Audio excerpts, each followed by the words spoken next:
Most of our athletes at this point in time have already done one stage, some of them even two stages, and that is a focus that we are going to have as we check in with the men's 50-plus division. But what they have on top is going to be dingo. There's a 15-minute time cap. 3 rounds. They will be moving forward and backward through obstacles with a 60-pound sandbag for this men's 50-plus division, and then they will move forward to the firing line where they will alternate between 12 shots with their rifle, which is about 60 yards out, and then 12 shots with their pistol, which is about 16 yards out. They are staging their rifles, getting a sight picture, and then they will get going. One of our men's 50-plus division has already taken the floor. And if you're thinking, man, I can't believe that these 50-plus Masters athletes are out here doing it. Well, folks, there are 7 squads of 50-plus, and also new this year, we also have a men's 60-plus. So if you thought your competitive athleticism was ending in high school, college, maybe even in your early 20s, think again, because when you come to a tactical games competition, you see some teenagers that are competing all the way up to, I think we even have a couple of athletes into their early 70s. Impressive what these people are able to accomplish. For this specific squad, like I said, they've already done 2 stages on the day. They were back-to-back. They've completed their pistol speed barricade, which was a 50-point stage, and then a rifle speed barricade and another 50-point stage. The one that we'll be covering here, Dingo, that is a 100-point stage, and all of our typical tactical game stages that mix between physical work and shooting, those are all going to be worth 100 points. As we mentioned, this stage is called the Dingo, and there's more meaning to this specific stage. We had a competitor, his name was Dingo, and he tragically passed away earlier in July during a training incident while preparing to row across the Atlantic Ocean. So this workout was made in memory of him. Him and his brother Map are longtime competitors and dedicated volunteers of tactical games. So I will expect that most athletes, especially those that have competed alongside him, volunteered with him, know him, are going to be thinking of him as they are suffering through this stage. And our men's 50-plus squad 17 are underway, looking at that 15-minute time cap. They first will all move forward through the obstacle, but that's not when the work starts. At that start-finish line, they will grab that sandbag, 60 pounds for this age group. They will throw it under that tabletop, and then they will make their way towards the parallel where they will get the bag over, their body over, and then rinse and repeat for 3 more times. Once they're done with that, then they can go to the firing line to begin shooting. Our athletes in this squad, we have David Junn, Earl Rugland, Todd Thompson, Michael Flo, and Edwin Huraskimik.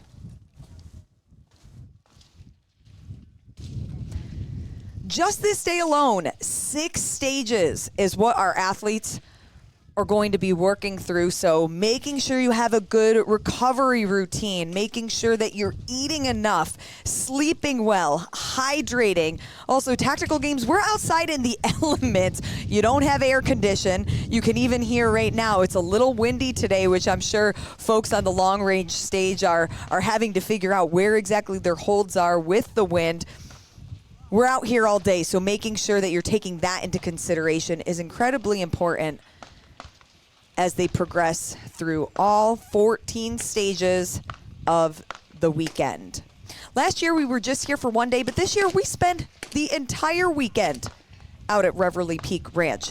If you're watching right now and you're in driving distance and can come out, it's free to spectators. We have a bunch of vendors out here that you can chat with. And then, of course, you can watch this live from those barricades. You can see some folks over there as they spectate throughout the weekend. So we have a couple athletes now that have already made their way to the firing line. In lane 2, that's LaEarl in the red shirt, and then right next to him in the middle in the gray and black is Todd. David closest to the screen in the gray. So about half of our field is working on their first iteration for that rifle, about 60 yards out. 3 total rounds, and each round they need to get their targets in a separate triangle. 12 total shots. And for each round, they will shoot through a different port of the barricade. LaEarl already working now on the pistol. For the pistol, you will shoot through the top port for all 3 rounds. But you'll notice as they make their way, especially with the rifle, their body position is going to change. And a lot of those factors are going to determine your body height, your mobility, what have you practiced, what feels most comfortable to get your sight picture stable so that when you pull the trigger, you're not pulling right or pulling left, that it's as accurate as possible.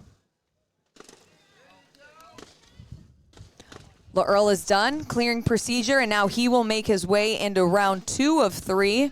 He's got to go all the way back to the start-finish line, and then he will grab the sandbag and work through 4 down and backs.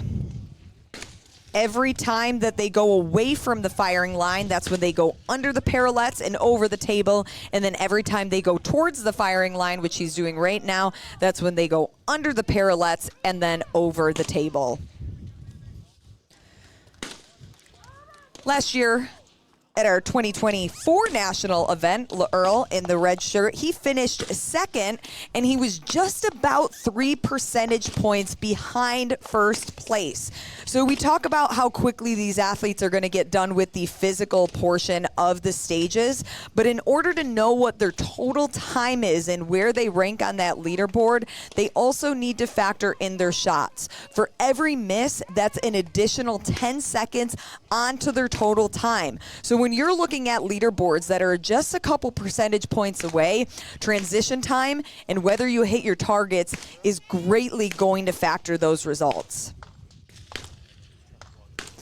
A look at some of our athletes moving into their 2nd round now, going to get their sandbags.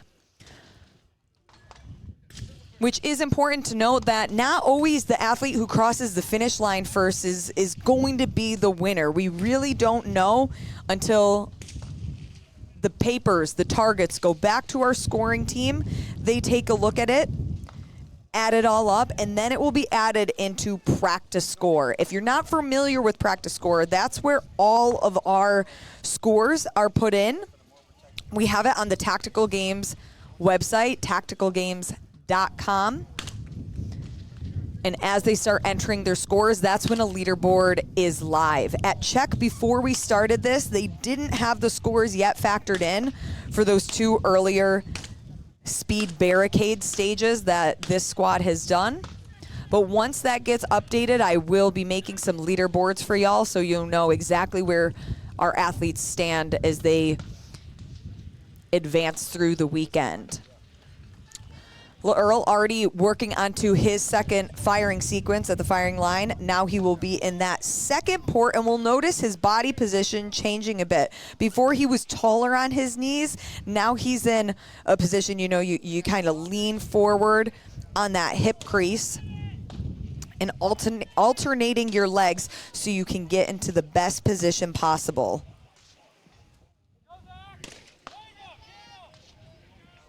This year, LaEarl, he qualified in Seasboro, Iowa at that regional event, taking 1st.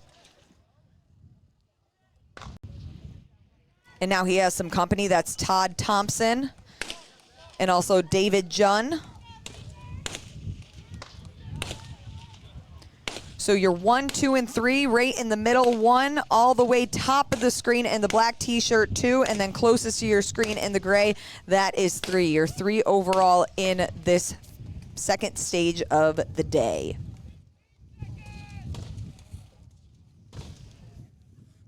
And even to give you this wider shot, just seeing how each of their leg placement is a little bit different. We have sitting crisscross. We have the legs straight forward.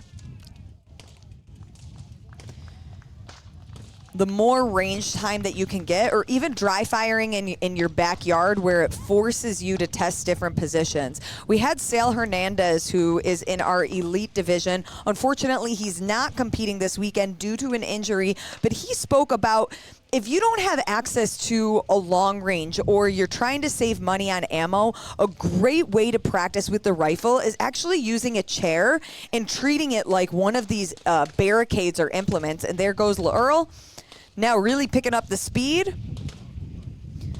because he has just one more round of that physical work left to grab that sandbag to get to work on round 3 of 3. Again, 15-minute time cap. Keeping in mind, though, that this is just the second squad of our 50-plus division for our men. So other competitors in the division, there's 7 total for the men's 50-plus. They're going to be keeping an eye on what the other athletes get, maybe trying to even pick up some strategies or techniques that they might not have thought of initially as they looked at this on paper or even were able to get some testing in. Oh, and great launch by LaEarl there, really just throwing that sandbag. The 60-pound sandbag has been no problem for him, as well as the rest of the guys in his squad. He'll continue through his work and then just getting a check on the rest of his competitors. We have David, who's now just starting his 3rd and final round. He's there in the gray.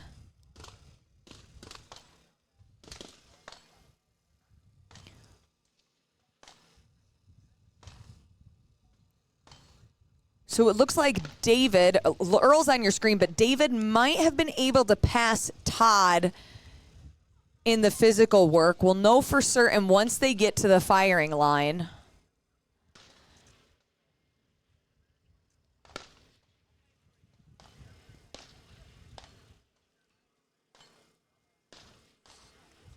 It looks as if all of this entire squad is now into the 3rd and final round.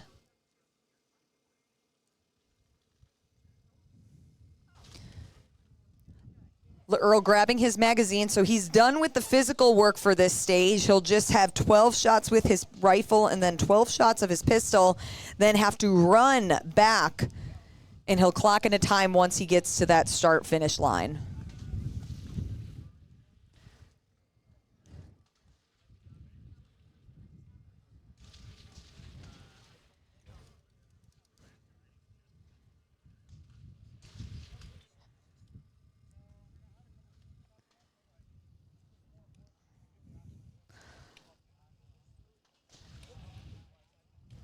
Earl's position with that rifle, that's going to be comfortable for a lot of those athletes that can't sit all the way back on their heels and don't necessarily have the mobility to sit in kind of that frog-like position.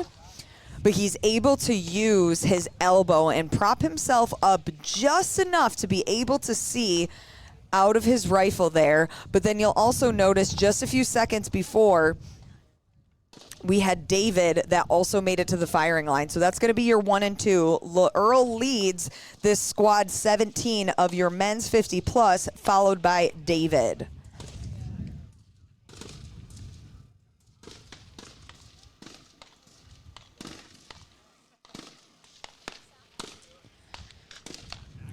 Todd also at your firing line. You can see his legs all the way at the top of the screen laying down.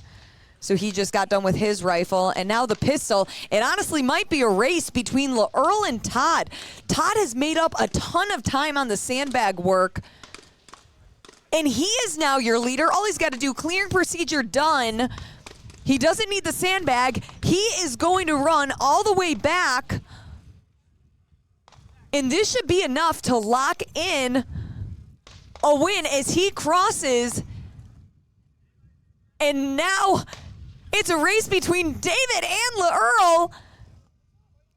We're going to have to check the chip timers to see exactly who got 2nd and 3rd in that. And, of course, then remembering we do need to look at what the shooting was.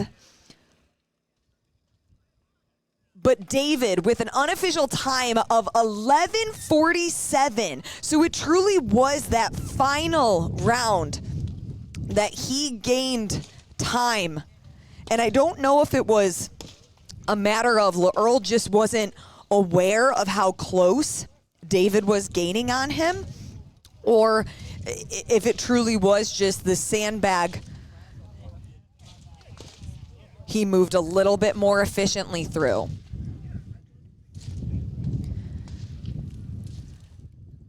Finishing up now, we're working onto the pistol. That's Edwin in your far right lane, and then laying down in the center, Michael.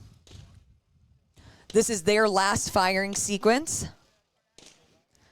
But they should all get in under that 15-minute time cap.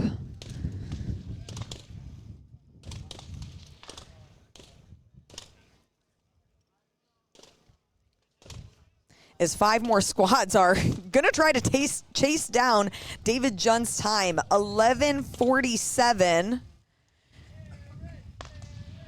And we'll be curious to see how it all shakes out once you do add in and factor in what the hits and targets looked like at the end.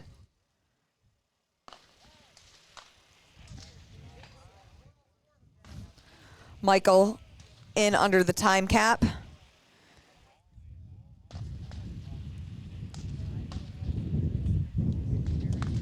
And it looks like that will do it for our men's 40 plus. Squad 17. Amazing when you see tight races like that, and it's almost like they came out of nowhere, but that's somebody that knows where their competitors are at, knows maybe how to game it, and okay, I'm not going to go out too hot. I'm going to take my first 2 couple of rounds maybe a little bit more conservatively and then try to push the last round. A great performance from David Junn, and of course, Earl getting really close to him. It'll be super interesting to see where they lie once those scores are added into practice score. But continue to follow us on our live stream. Tomorrow, we will also have a full schedule of when we are going to go live with commentary, so you guys will know when to tune in, be able to listen. But we will keep this up all day long. We'll have some cameras or graphics to show you what we can as we continue to move through, show different divisions. Several are competing, but all the athletes that compete today, these athletes all qualified. They earned their place here, and then tomorrow we will welcome in our intermediate division. From Lauren Khalil outside of Reverly Peak Ranch, thanks for tuning in with us, and we will see you guys in the next stage.